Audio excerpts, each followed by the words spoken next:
Well, as we discussed yesterday, there's an interesting private members bill in Parliament that is working. So I think got past its second reading yesterday, and it's from an opposition MP, but it got the support of the National Party, and that kind of piqued my interest.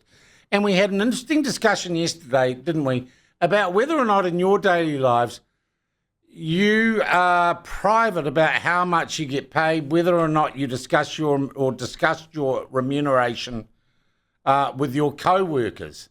And we got quite a variety of views. A number of you said, this is my business. I don't need to discuss it with anyone. Well, that's entirely up to you.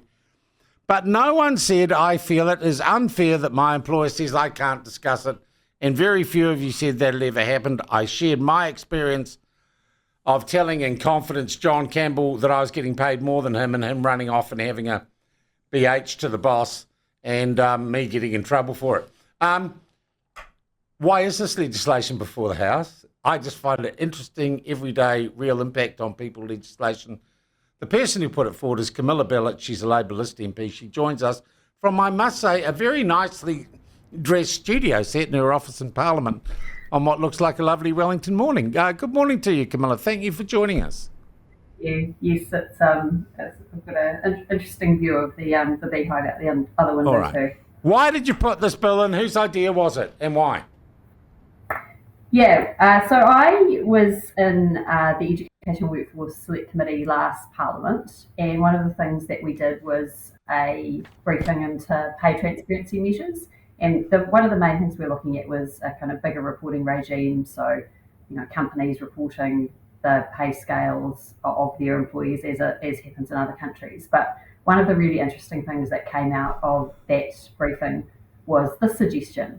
So a much smaller change, which had also been introduced in a number of other different countries, which just allowed people to talk about their own pay. And I thought it would be a good idea for a members' bill, because often members' bills are smaller proposals that go some way towards fixing the issue, but maybe aren't as detailed or require as much. So it was your idea? It didn't come from a union or anything? No, it definitely didn't. It came from that briefing, and we did hear from a number of different submitters to the union. And actually, one of the submitters that did bring it up was the Pacific Pay Gap Inquiry, and one of some of their examples were quite harrowing about Pacific workers working under quite difficult conditions and being disciplined for talking or asking about their pay. And in that instance, we're talking about really low-paid workers. And we're still seeing. So, who brought those cases to your attention then? Sorry. This was the Pacific Pay Gap Inquiry was a project undertaken by the Human Rights Commission. So they went and talked to a whole lot of people, Pacific workers in New Zealand. And then came Did those workers have contracts that forbade them from talking about their pay, or was it just a general practice? Yeah, well, interestingly, so this bill does look to make ineffective the clauses that prohibit talking about pay. But it also would prohibit, if you didn't have a clause in your contract, the disciplining you for talking about your pay anyway. So in that instance, they would definitely either had a clause in their contract or were disciplined or told basically by. We could find bugger all people who had clauses in their contract about not discussing their pay rate. Yeah, well, this would apply to people who are disciplined. So your situation where, I don't know whether you had a clause in your contract or not, it would apply to that situation as well. You wouldn't be able to be disciplined. I didn't get disciplined, but Mark Jennings was really pissed off that John Campbell, whiny little so-and-so, having promised that he wouldn't disclose. I mean, that was my other worker, but he was always a dishonest bugger like that. Here's my other point. Doesn't this bill also rob two parties, being an employer and an employee, of the freedom to enter into any damn contract they want with any damn provisions they want, and it shouldn't be any business of Parliament's to say they can't do that?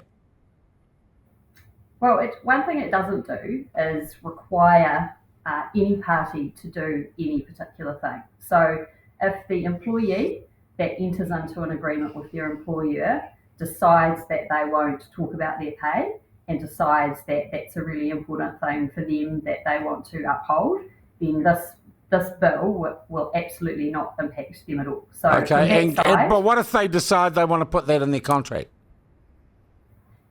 if they want to put it in their contract, they can still have it in their contract. The only thing is if the employee decides at some point that for whatever reason they do want to discuss their pay, and there might be a myriad of reasons for that. So it might not just be the situation you described. It could also be talking to friends and family about it. It could be talking to a new employer about it. Technically, these are breaches of a non-disclosure or gag clause in your employment agreement. So in the situation that you're talking about, where it's really important for both parties that they decide they want to have an agreement not to discuss their pay and they decide they want to uphold that, so long as the employee upholds that, this bill will not affect anything to do that. And I just also note there are a number of other, we don't allow total freedom of contract in employment situations in New Zealand. There are a lot of legislative minimum standards that we make people put into their employment contract. So it's probably not right to say now that we have a situation that anyone can enter into any contract that they wish at the moment either. Okay. Is it your estimation that this would lead, and this is really the question that why I wanted to go back to you, and I know Leah spoke to you last Friday, is this legislation, and it costs a lot of money and a lot of time to put a bill through Parliament.